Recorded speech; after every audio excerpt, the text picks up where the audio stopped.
Έχεις αναρωτηθεί ποτέ γιατί ορισμένοι άνδρες φαίνεται να εκπέμπουν μια ακαταμάχητη γοητεία χωρίς καν να προσπαθούν?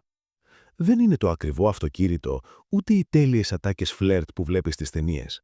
Υπάρχει κάτι βαθύτερο, κάτι σχεδόν αρχαίγωνο, που τραβάει τις γυναίκες σαν μαγνήτης σε έναν συγκεκριμένο τύπο προσωπικότητας.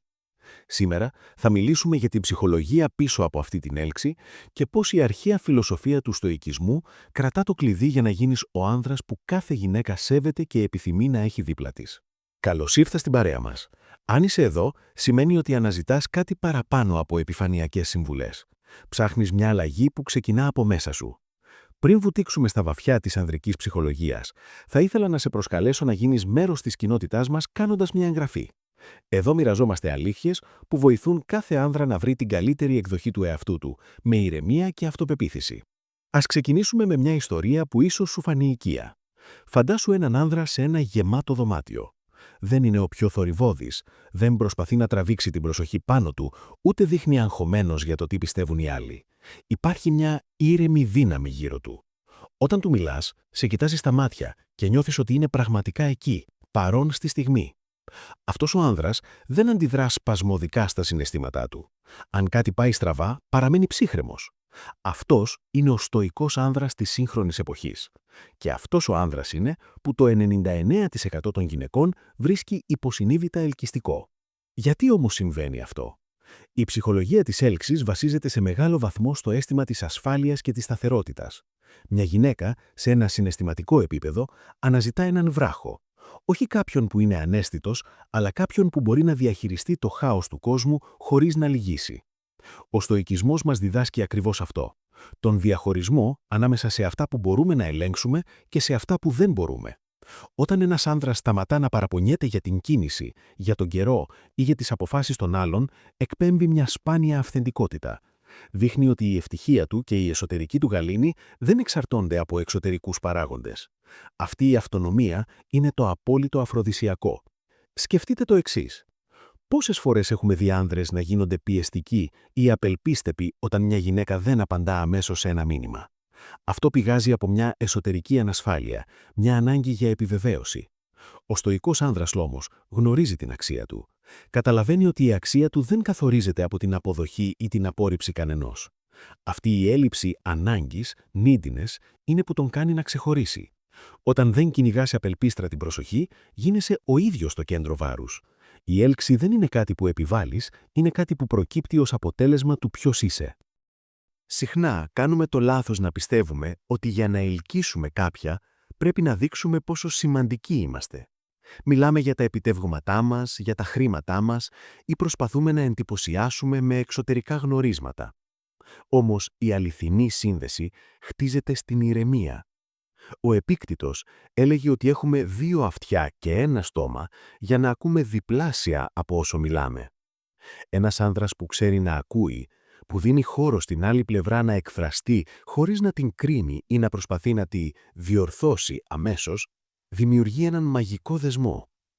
Αυτό δείχνει συναισθηματική νοημοσύνη, μια αρετή που είναι εξαιρετικά σπάνια στις μέρες μας.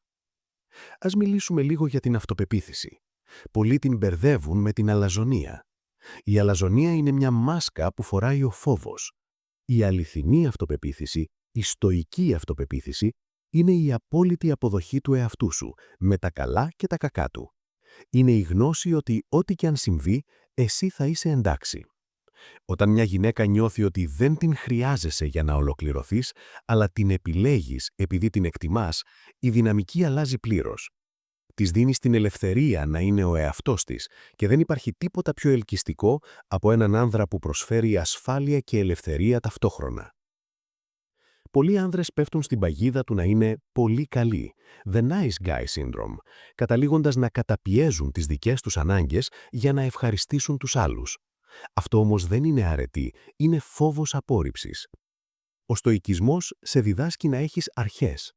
Ένας άνδρας με όρια που ξέρει να λέει όχι όταν κάτι παραβιάζει τις αξίες του, εμπνέει σεβασμό. Οι γυναίκες ελκύονται από άνδρες που έχουν έναν σκοπό στη ζωή τους, μια αποστολή που υπερβαίνει μια απλή σχέση. Όταν το κέντρο του κόσμου σου είναι η αυτοβελτίωση και η προσφορά, γίνεσαι ένας φάρος που οι άλλοι θέλουν να ακολουθήσουν. Θέλω να κάνουμε μια μικρή παύση εδώ και να αναλογιστούμε κάτι. Πόσες φορές στη ζωή σου ένιωσες ότι έχασες τον έλεγχο επειδή κάποιος άλλος δεν φέρθηκε όπως περίμενες? Ίσως ένιωσες θυμό, απογοήτευση ή ακόμα και ζήλια. Αυτά τα συναισθήματα είναι ανθρώπινα, αλλά ο τρόπος που τα διαχειρίζεσαι καθορίζει την ποιότητα της ζωής σου και των σχεσεών σου. Ο στοικισμός δεν σου ζητά να γίνεις ρομπότ. Σου ζητά να γίνεις ο κυρίαρχος του εαυτού σου. Φαντάσου πόσο διαφορετική θα ήταν η εικόνα σου αν, αντί να αντιδράσεις με θυμό σε μια δύσκολη στιγμή, έπαιρνες μια βαθιά ανασά και απαντούσες με σύνεση. Αυτή η εσωτερική πειθαρχία είναι που κάνει το 99% των γυναικών να αισθάνεται ότι μπορεί να σε εμπιστευτεί. Η ωριμότητα σε μια σχέση δεν έρχεται με τα χρόνια, αλλά με την κατανόηση της ανθρώπινης φύσης. Ο άνδρας που ακολουθεί το μονοπάτι του στοικισμού καταλαβαίνει ότι κάθε άνθρωπος δίνει τη δική του μάχη. Έτσι, αντί να απαιτεί προσοχή, προσφέρει κατανόηση. Αντί να ζητά επιβεβαίωση, προσφέρει σιγουριά. Αυτή η αλλαγή νοοτροπίας μεταμορφώνει τον τρόπο που σε βλέπει ο κόσμος. Δεν είσαι πλέον ένας άνδρας που ψάχνει, αλλά ένας άνδρας που είναι. Και αυτός που είναι πλήρης από μόνος του, είναι αυτός που τελικά ελκύει τις πιο υγιείς και ουσιαστικές σχέσεις. Πώς μπορείς λοιπόν να ξεκινήσεις να εφαρμόζεις αυτή τη φιλοσοφία από σήμερα? Ξεκίνα με τα μικρά. Την επόμενη φορά που κάτι θα σε εκνευρίσει, παρατήρησε την αντίδρασή σου. Μην την αφήσεις να σε παρασύρει. Ρώτησε τον εαυτό σου, είναι αυτό υπό τον έλεγχό μου? Αν όχι, άφησε το να φύγει. Επένδυσε στον εαυτό σου, στη γνώση σου, στο σώμα σου και στο πνεύμα σου. Μην περιμένεις μια γυναίκα για να αρχίσεις να ζεις τη ζωή που ονειρεύεσαι.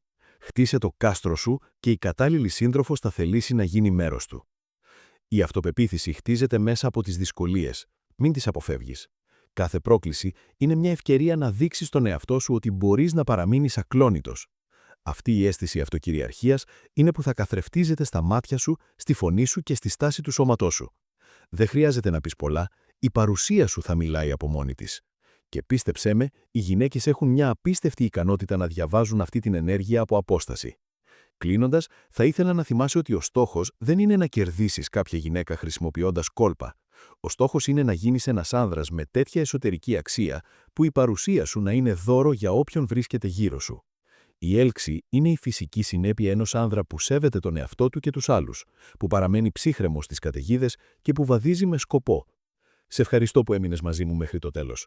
Αυτό δείχνει ότι είσαι έτοιμος να επενδύσεις στον πιο σημαντικό άνθρωπο της ζωής σου, εσένα. Μην ξεχνάς ότι η αξία σου είναι δεδομένη, αρκεί να την ανακαλύψεις και να την αλλιεργήσεις. Αν βρήκες αξία σε αυτά που είπαμε σήμερα, θα χαρώ πολύ να σε δω στην παρέα μας κάνοντας μια εγγραφή και αφήνοντας ένα σχόλιο με τις δικές σου σκέψεις. Ποια είναι η μεγαλύτερη πρόκληση που αντιμετωπίζεις σήμερα στη σχέση σου? Ας το συζητήσουμε. Μέχρι την επόμενη φορά, μείνε ήρεμος, μείνε δυνατός και θυμήσου. Η δύναμη είναι μέσα σου. Να προσέχεις τον εαυτό σου.